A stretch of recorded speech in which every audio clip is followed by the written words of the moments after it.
Once again, my name is Ontiveros. I am with the Stop the Injunctions Coalition. Much of what I'm going to say tonight, much of what we are going to say tonight is not new. Much of what we've heard from the OPD is not new. This may be frustrating, but as always, we continue to have options and opportunities to move forward as a city, away from failed and destructive and divisive strategies and towards strategies that work. What is interesting tonight is that whether you look at the OPD's report or if you look at the supplemental information packets compiled and provided to you by the Stop the Injunction Coalition, we should draw the same conclusions.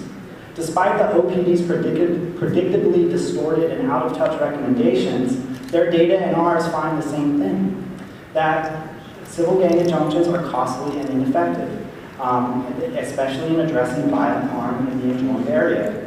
The violent and the fact that violent behavior is simply pushed to outlying neighborhoods. These are the things that the injunctions were supposed to address initially. These are the things that were fear-mongered about. These are the things that are not addressed in the report, and on and on. But by its own admission, the OPD is confused. When the world looks at the OPD, they are appalled.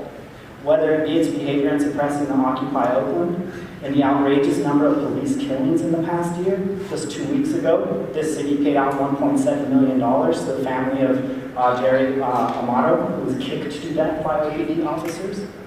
This police violence is something that has been a point of stress and antagonism within the community for over a generation. In fact, it still seems a real possibility that the OPD will be placed under federal receivership based on the same behavior. The claims of bad apples fall as flat as the OPD's report tonight.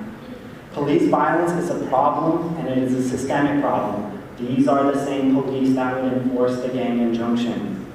So while we may talk all we want about putting tools on the table, or using diverse strategies, or by taking mixed approaches, we don't get to do this at the expense of common sense, or in direct contradiction to what Oaklanders are asking for. An expansion of police power with this department in these times is not creative and does not create balance. Accepting this report would be to accept shoddy analysis and to embrace failed strategies, and in many ways to abandon hope. Again, we say we cannot police our way out of poverty, we cannot police our way out of crisis in this city.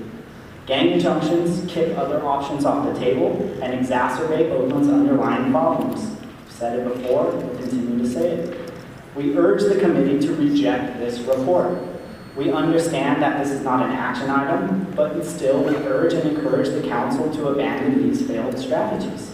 We encourage you to take civil gang injunctions off the table and abandon the injunctions already inflicted on communities in North Oakland and East Oakland. We further encourage you to wholeheartedly and rigorously pursue restorative justice, intervention, and other social programs that are community-based and that are proven to work.